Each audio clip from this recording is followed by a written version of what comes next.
Assalamualaikum Ustadz. Waalaikumsalam warahmatullah. Ustadz, maaf ya, suami saya hidupnya royal dan memang penghasilannya bagus, tapi dia pelit sama saya, istri, dan anak-anak. Banyak kartu kreditnya. Kadang saya suka mengambil belanja dari kartu kreditnya. Supaya nggak ketahuan, saya ngambilnya nggak besar-besar, Ustadz. Dosa enggak? Apakah saya termasuk mencuri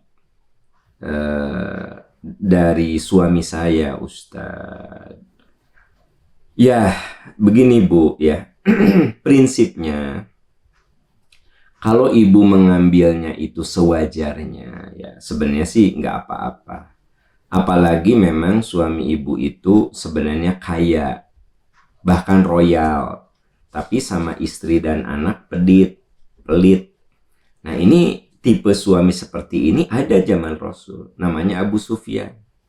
Abu Sufyan tuh kaya, pengusaha, pelaku usaha, tapi pelit sama istri dan anaknya. Istrinya bernama Hindun binti Utbah.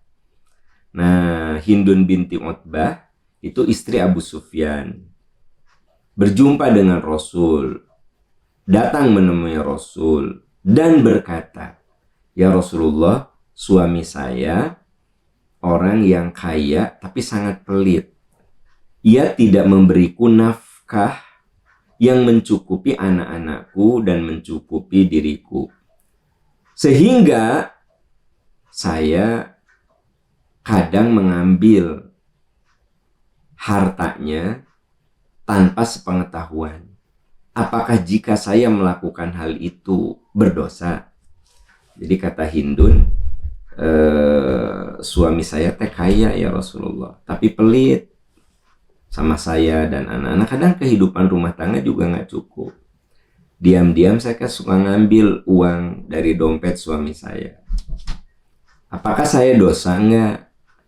Tanda petik nyuri ya. Ngambil tanpa sepengetahuan itu kan namanya mencuri dari dompet suami saya. Apa coba kata Nabi?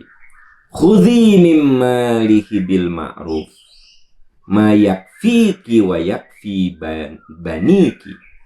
Kata Nabi, ambil saja. Tuh, ambil saja dari hartanya dengan cara ma'ruf.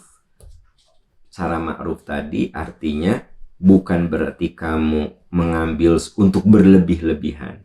Mayakfiki, yang bisa menutupi kebutuhanmu, wayakfi baniki, dan bisa memenuhi kebutuhan anak-anakmu. Nah ini kabar gembira bagi ibu-ibu ya, yang suaminya pelit. Jadi Anda boleh mengambil apakah kartu debitnya, apakah kartu kreditnya, diam-diam diambil, dipakai gitu. Tapi Nabi ngasih catatan bil ma'ruf ya. Dengan cara yang baik. Bagaimana cara yang baik itu? Mayakfiki wa yakfi baniki, yang sekiranya bisa memenuhi kebutuhan dirimu dan anak-anakmu ya. Nah, ini juga catatan bagi ibu kalau punya suami yang dermawan tuh, maksudnya ya apapun diserahkan sama ibu, sok diatur, aku yang minta gitu. Ya bersyukur kalau punya suami seperti itu ya, atau dia kaya dan dia bisa memenuhi kebutuhan ibu gitu loh. Ya bersyukur. Sengaja hadis ini saya munculkan agar juga pelajaran bagi ibu-ibu yang suaminya tidak pelit. Nah, jadi di satu sisi suami tidak boleh pelit, di sisi lain istri tidak boleh boros. Wala tubadzir tabdzira innal mubadzirina kanu ikhwana syayatin. Jangan boros, karena pemboros itu temannya setan. Kebayang nggak sama Anda teman-teman sekalian? Suami wajib dermawan sama istri. Di sisi lain, istri kudu amanah, jangan boros. Itu kan jadi enak. Suami dermawan, istri tidak boros. Ya. Nah, kalau ternyata suami Anda pelit, ya, padahal dia kaya. Kalau ada suami yang ngasih sebulan 3 juta, anak 3, ya karena memang penghasilannya 3 juta, ya bukan pelit berarti kan. Itu laki-laki baik sebenarnya.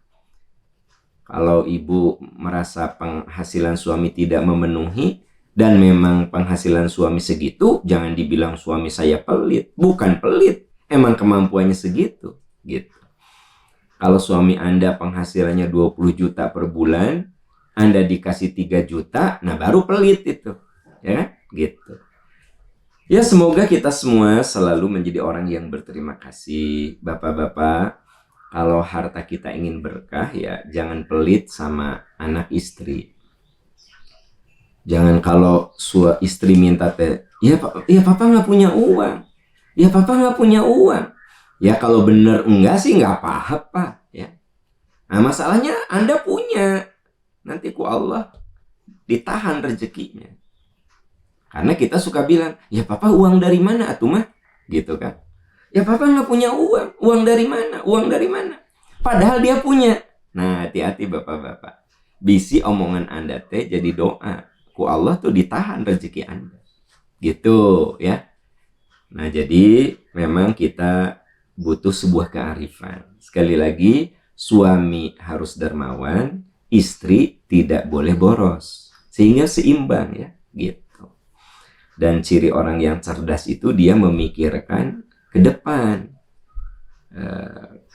Kalau sekarang penghasilan suami lagi bagus, jangan lupa suami itu ada saat menua, suami itu ada saat pensiun, suami itu ada saat sakit.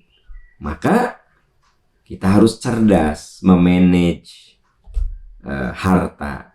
Dan rumus dalam Islam itu, harta kalau ingin berkah, giving dulu, saving, baru living. Ya nggak?